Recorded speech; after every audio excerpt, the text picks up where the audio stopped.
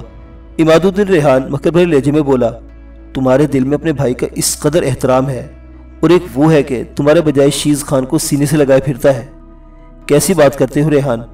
کیشلو خان کی شفاف پیشانی پر ناگواری کی لکیریں نمایاں ہو گئی۔ شیز خان کوئی غیر نہیں، وہ بھی ہمارا بھائی ہے۔ والد محترم نے جامع شہادت نوش کرتے وقت ہم دونوں کی ذمہ داری برادر محترم غیاث الدین کو سونپی تھی، اور وہ اب تک نہایت دیانتداری اور محبت سے اپنی ذمہ داری نبھا رہے ہیں۔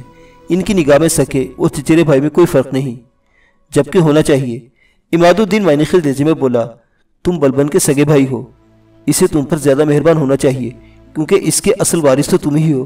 اس کی ہر چیز تمہاری ہے، دولت، عہدہ۔ یہ تم کیا اناپشنا بکے جا رہے ہو؟ کیشلو خان نے بگڑ کر کہا، غیاث الدین بلبن بفضل اللہ تعالیٰ توانا اور دانا بیٹوں کے باپ ہیں، ان کے اصل وارث ان کے بیٹے ہیں، مجھے محبت کے سوا ان سے کچھ نہیں چاہیے۔ عماد الدین ریحان نے معنی خیز نظروں سے ایاز ریحانی کی طرف دیکھا، جو تمام گفتگو کے دوران بالکل خاموش تھا اور نہایت گہری نظروں سے کیشلو خان کی طرف دیکھ رہا تھا۔ کیشلو خان، تم پر آفرین ہے، آخر ریحانی نے تحسین بھرے لہجے میں کہا۔ لیکن ریحان نے جو کچھ کہا اس پر غور کرنا، یہ عہدے، یہ حکومت میراث میں نہیں ملتی۔